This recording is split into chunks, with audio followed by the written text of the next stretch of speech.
What have I done, Mommy?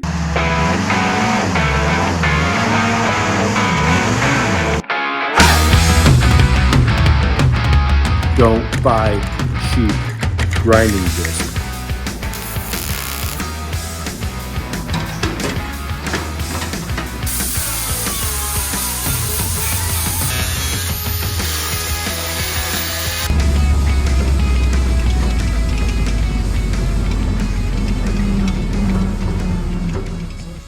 Hey, welcome back to ShopTime. Patrick Tipton here. Thank you for being here.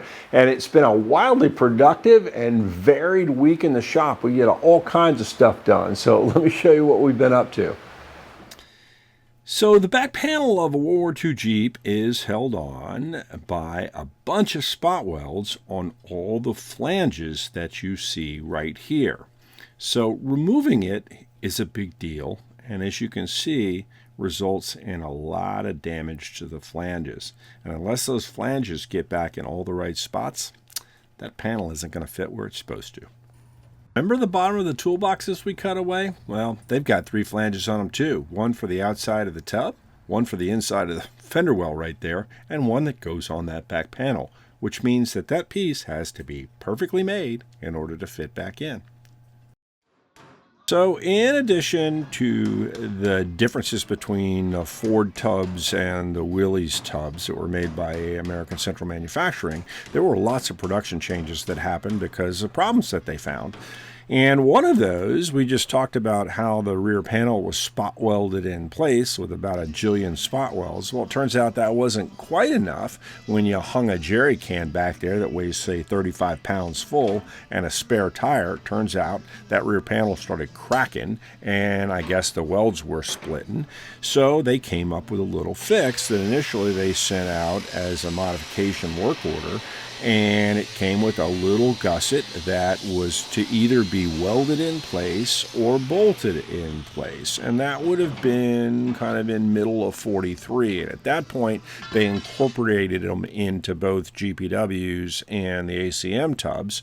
So you'll find them factory installed.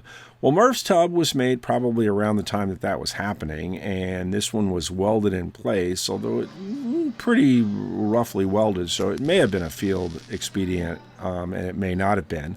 But my prior owner, when he removed that rear panel, was real rough on this little gusset and supporting flange, and so he cut a big old chunk of it out of there, and when he put the panel back on, he kind of welded what was left of it to the rear panel. Unfortunately, again, none of the welding worked very well. So I kept looking at it. There was no way I could leave it like that. It wouldn't have probably been noticeable to most people, but I've looked at it every time and thought that was really not the right way to do it. So I looked around. The steel's fairly thick, probably about 14 gauge or something like that. So I found a piece of angle iron that was real close, and I actually welded one side and then cut the other part of the angle iron off and welded it on the other, and then used the angle grinder, cleaned her all up, and bada bing boom bang, there we go.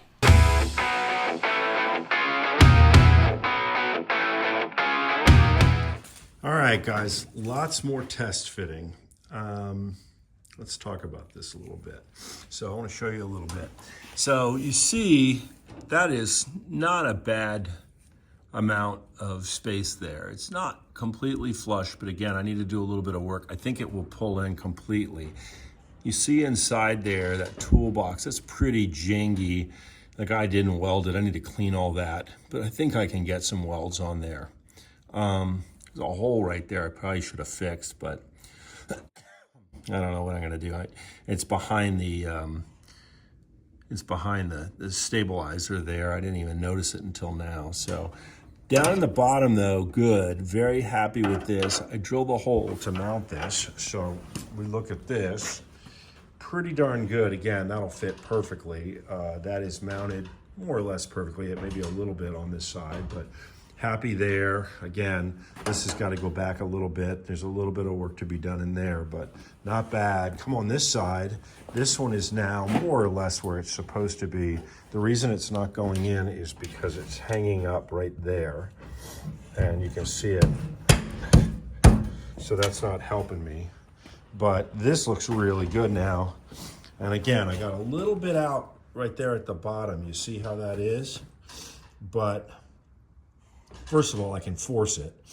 So I'm going to drill that. And what I'll probably end up doing, I started to do it here, it's slipped a little bit because it's still under quite a bit of pressure, is I really need to clamp. I need to bolt this in place, so take all this junk out, get this thing put where I want it to be by drilling the hole that's not drilled right there, right in the where that lower clamp is, that lower vice grip. And I need to drill that hole out, and then I need to clamp this in place using whatever force that I can get to force it into place. And then I need to start shrinking right in here. And if I'll shrink in the middle in there and right down in there, with all that pressure, it will, it'll take that pressure off of it. But again, at this point, I could force it. I'm going to do a little bit more so that I can really make it look nice. But yeah, I'm pretty happy with that. This side's much better. You can see it fits really nice in there. I don't see if you can see that, but that side looks really good. The seam looks good, but see, this is touching really quite well in there. Sorry, a little light, but there you go. You can see it's touching really well in there. The top is touching without any real mess. I just got to clean all that up. I'm happy with how those came out. They look good. You know, you're never going to see that again. You know, drill the top hole, and you can see this thing is out a little bit right there. There's a little space. I mean, it'll pull in, but anyway. And that floor is pretty good. We have a lot of work to do. You see, there's a bunch of dents in here. I got to get those dents out. But anyway, it's called progress. So if I want all those flanges to mount correctly to the back panel, everything's got to be fixed, including the bottom of the toolbox floors. But I can't fix the bottom of the toolbox floors before the rear corners are fixed. And, well, take a look at this. Not very nice. You see how pitted that is right in there? See how it's cracking? You see how that's cracking? I had no choice. Okay? There's no repairing that. All right? I mean, it's more work, okay? So now, but I won't destroy this because this is an easy pattern.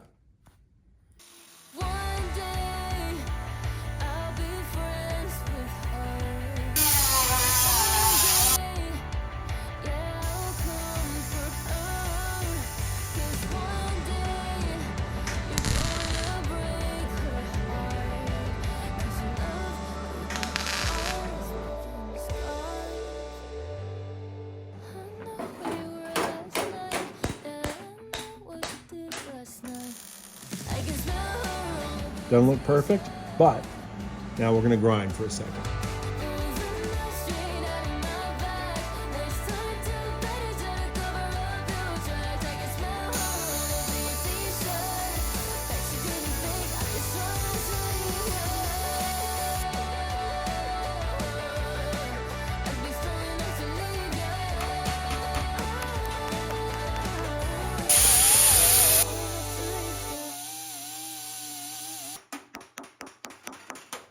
Now, I suspect most of you guys could probably do this narration because you've watched this enough times, so we're not going to go through this in great detail today, but I did think it was worth showing you. This is the most critical part here where you're just grinding the final bits of the weld and really making everything flat and completely the same thickness as both the patch and the original sheet metal.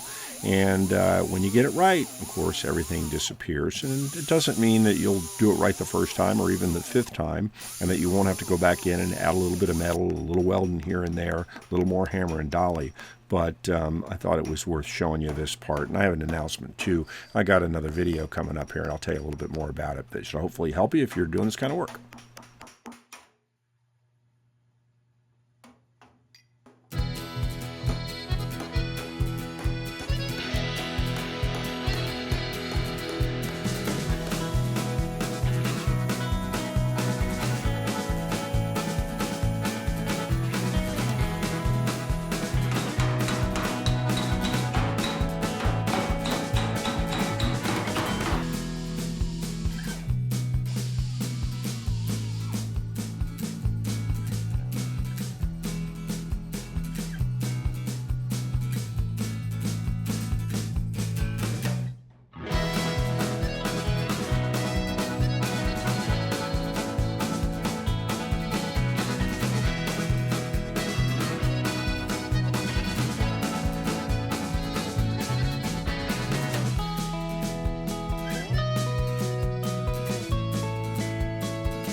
So you might have heard me say before that machines talk to us if we just listen. Now, I'm not hearing voices and don't need to take a visit to a psychiatrist, but if you pay attention, these machines will let you know that something's up long before anything bad happens. It's part of our job. So, well, the Weasel engine's talking to me, and I got to listen, figure out what's going on. So, we're trying to remove this thing. Ooh, that's easy. Yeah, that was not hard. Oof.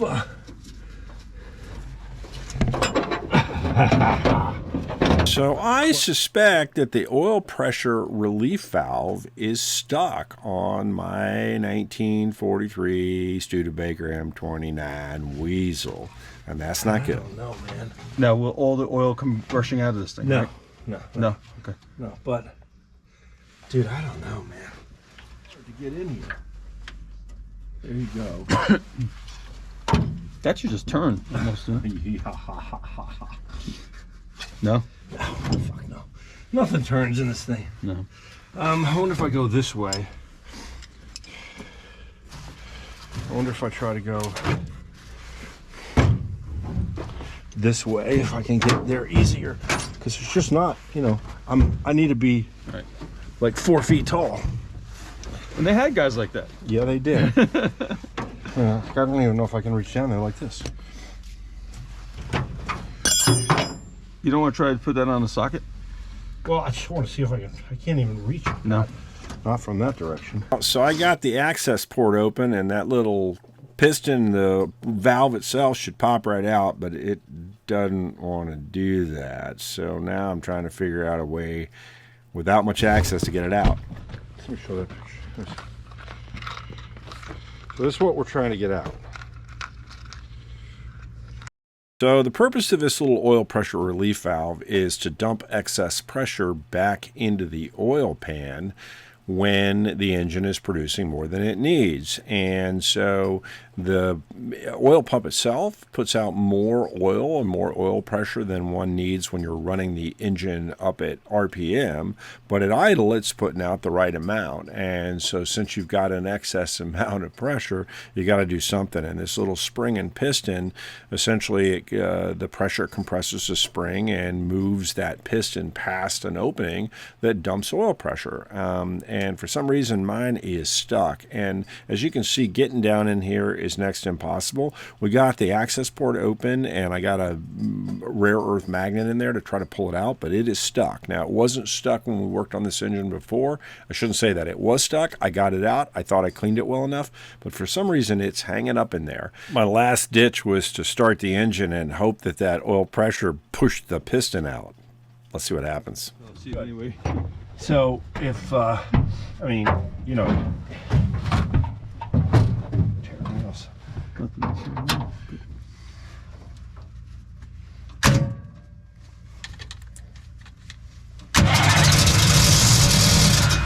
Nothing. No? Nope. Yeah, I think the engine's got to get pulled. Yeah. I don't think there's any ifs, ands, or buts about it.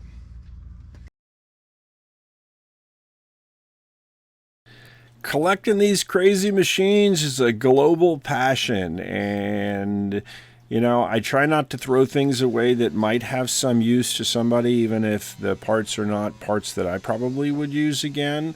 In this case, I saved this was an M29C that was really very, very far gone that I got when I got my first project. It had an engine in it. The engine turned out to be really busted up inside, so wasn't of much use. But it did have some good springs and things like that on it. I cut part of the hull apart because it was so rusted and saved the top part. And I saved all of it, actually, because there are pieces, some of the pressed pieces that could be saved. And a guy, he's actually a subscriber, Guido from Italy, reached out to me and said, "What are you doing with the air outlet section of his hull?" And I said, "I don't know." So anyway, it's about a year later than he asked for it. So apologies, Guido, but we finally got around to cutting that thing out and getting it ready. I'm going to ship it off to Italy, and it's going to find use in a T24 that Guido's starting to do the restoration on. So that's exciting.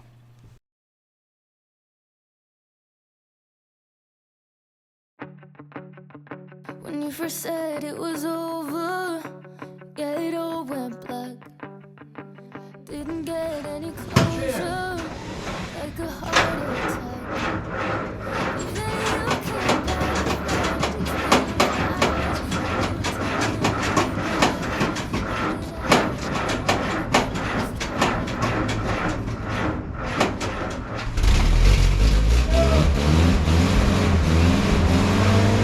I know it may sound goofy, but nothing sounds like a World War II Jeep. It's so distinctive. Not that most vehicles aren't, but man, it's distinctive.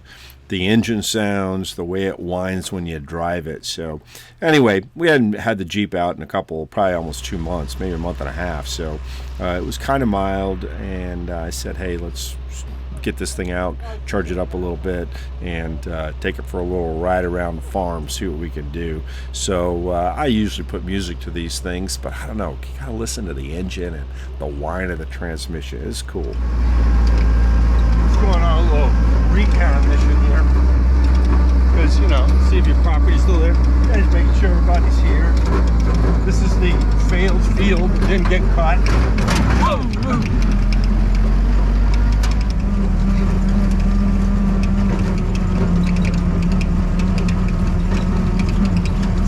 So this area, I've always wanted to,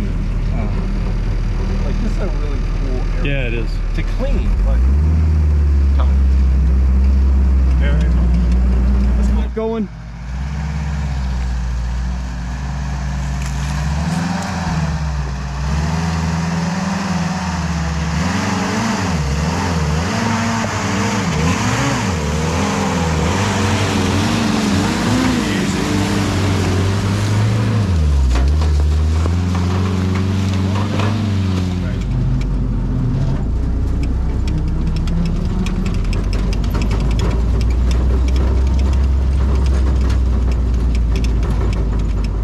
This was successful.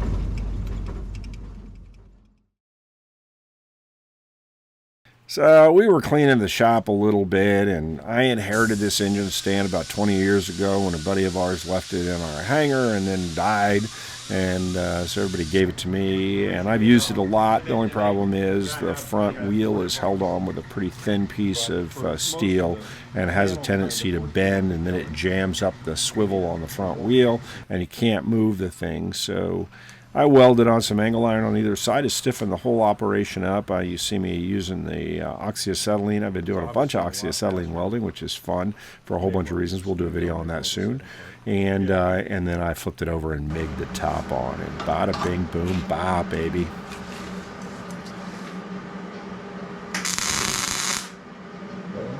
Let's hope, Bill. Woohoo! Would you grab that one of those gloves? I'll hold that. It's nice and hot, Patrick. They say good MIG welding sounds like frying bacon. Have a listen here.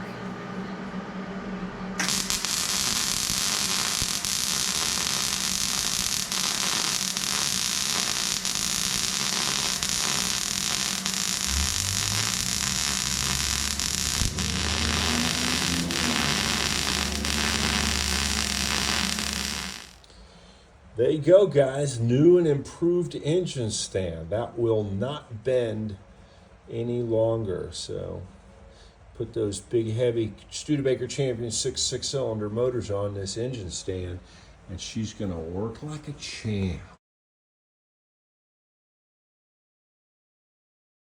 So sometimes I slow things down a little bit because something doesn't quite seem right. And in the case of this rear panel, I'm pretty close to getting ready to weld it back in, but I had a problem because while the corners now sit square up against the rear cross member, there was kind of a kick out in the middle, like it's bent a little bit, and I couldn't figure out why. And then I remembered that the little light brackets that hold the rear taillights of the Jeep in place need to be put on after the panel is actually installed on the rest of the tub. And my prior owner, he decided to weld these things on, and he did, and so it's basically kicking that center section out just enough to make it not look right. Fortunately, he did not do a good job welding, so they popped right out.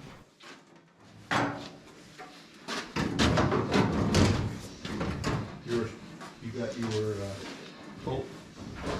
Looks much better, right? Because now that corner fits pretty good, right? You see? I can get up as high as that. Right. Is that on the flange? Yes. How's that look? Good. You can be tighter than that. Actually, just when you put it on, you kind of the flange in a tiny bit, but it's right there. It's close. Right. Absolutely. All I'm looking to do. So this bottom is out a tiny bit here, but we could fix that.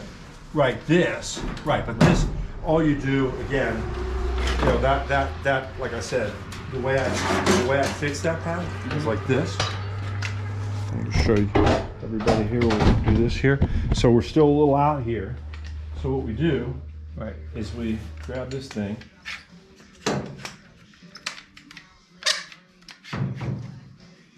And do that, and then grab one of those little, these guys, just simply pinch, right?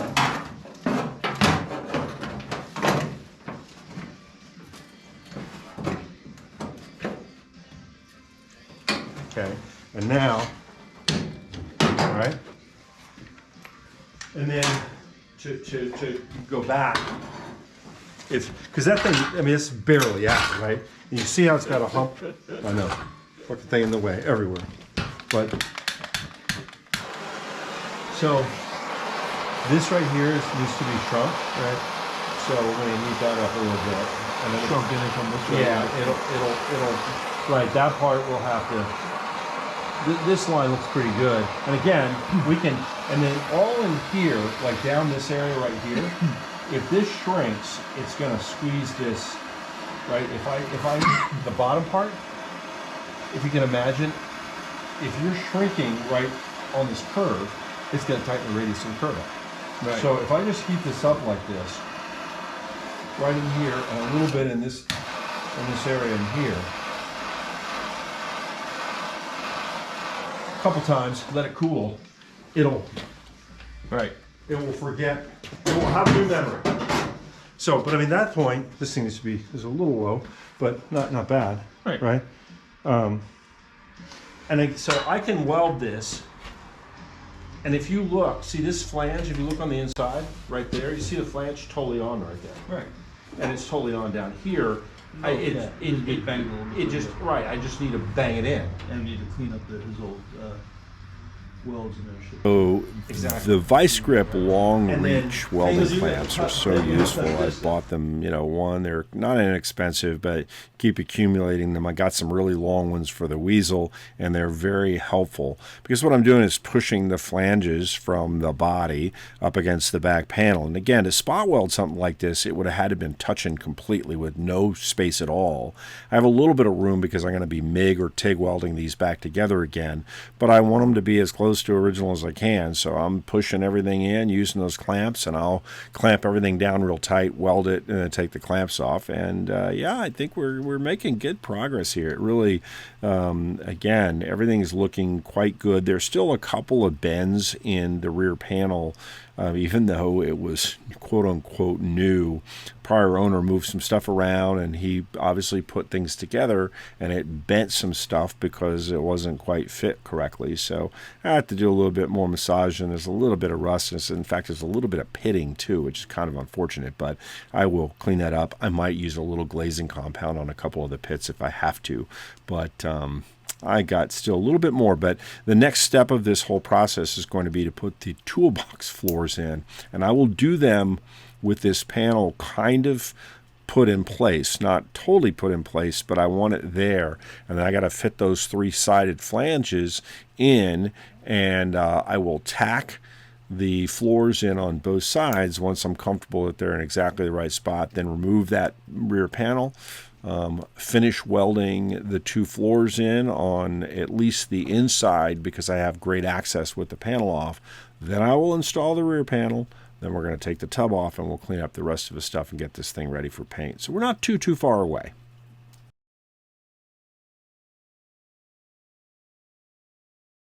So combat rims are expensive now. I think I paid nearly I paid $1,200 for 5 of them, so they're over $200 a piece. for the reproductions. And one of the things that happened with these old ones is that, you know, water gets inside of them, and particularly around where the actual stem comes out, and it rots away and they get really ugly looking. And again, it's one of the beauties of being able to TIG weld is that this is a great application to TIG, and you can fill that circle back up and then come in and grind it and really make them look brand new. And this is not a structural piece. First of all, the weld's fantastic anyway. It's not like you have any strength issues with the weld, but you can fill those areas and make them cosmetically look brand new again. In this case, this is a rim that Pat got somewhere that was in pretty good shape. There's a little pitting on the inside, but nothing that anybody should be concerned about.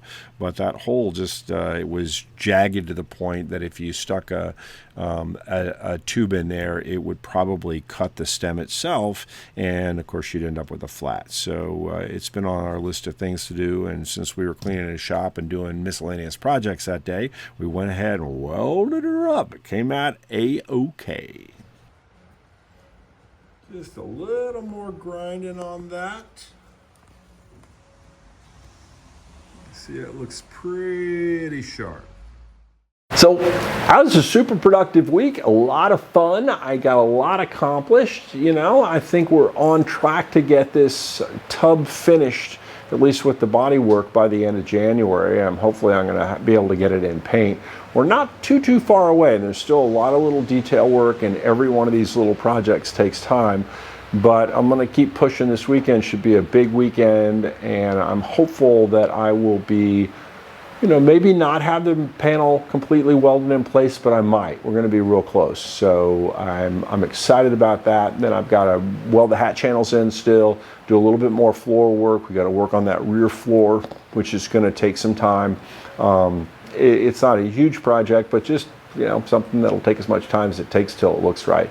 But I think this thing is coming along nicely. I'm proud of the work that's being done, and happy with how it's all coming out. And you know, I mentioned that I had another video coming out soon. My wife was kind enough to spend an hour and a half in a cold shop with me filming the patch that we did on that rear corner. And so I have a lot of really great footage. You saw pieces of it, but we're going to do a real, you know, detailed how-to. It'll be in the how-to section on the website, so that you guys who are trying to do this work can see all the steps. And again, it'll drag on. It's not so much made for entertainment. It's purely how-to. But if you're trying to get seamless patches down, I'm hopeful this will shortcut your process a little bit. Because again, when I have been trying to learn these things, what I find people do is they cut out the boring part, which makes sense if you're trying to drive views on YouTube, but doesn't help me if I'm trying to see, because those intermediate stages are kind of when you know you're on the right track. You hear me talk about supple metal when you're taking dents out or shrinking metal, and it's boring to see it because it gets into this supple stage and you're like, okay.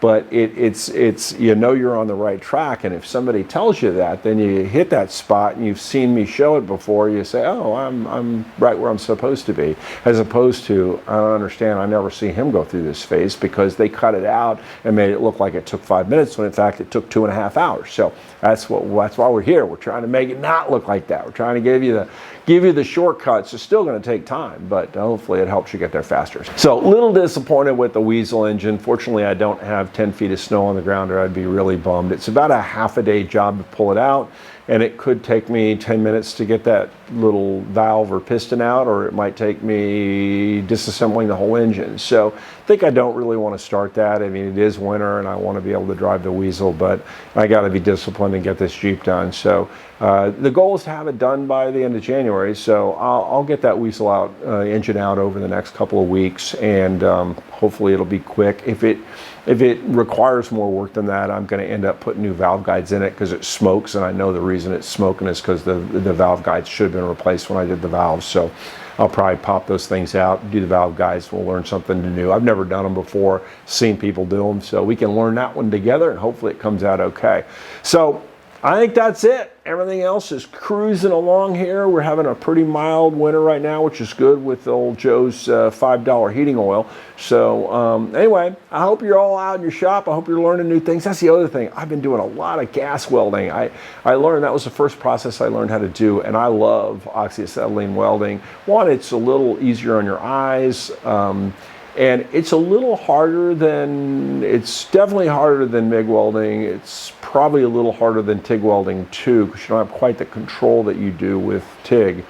But boy, it does a nice job. I've been welding the 18 gauge steel, which is the Jeep body, just practicing on pieces, and I'm getting it down okay. It's actually coming out all right. I haven't done it, again, it's probably been 15 years since I ever even tried to do it. And I have to say the last time I tried it, I wasn't super successful at it. But I watched a couple of videos, or a couple of guys who gave me a couple little tips that made sense, and it's not impossible. And the beauty of it is it leaves a really soft surface so that you can hammer it down and get it flat real quick. So I'm gonna probably do some repairs with the oxyacetylene just because. And again, the guy who I know is probably the best at this in the world, at least the best guy that I know at this, he does everything oxyacetylene and swears by it. He doesn't like TIG, and he certainly doesn't like MIG at all. He never even touches a MIG welder. So, and he's really good at it. He does things like Duesenberg. So he probably got to listen to a guy like that. So with that, I'm going to say I'll see you guys again next week, and I hope you're all doing well. I hope you keep your corner square, and yeah, I'll see you again. Patrick Tipton signing off. You guys have a great week.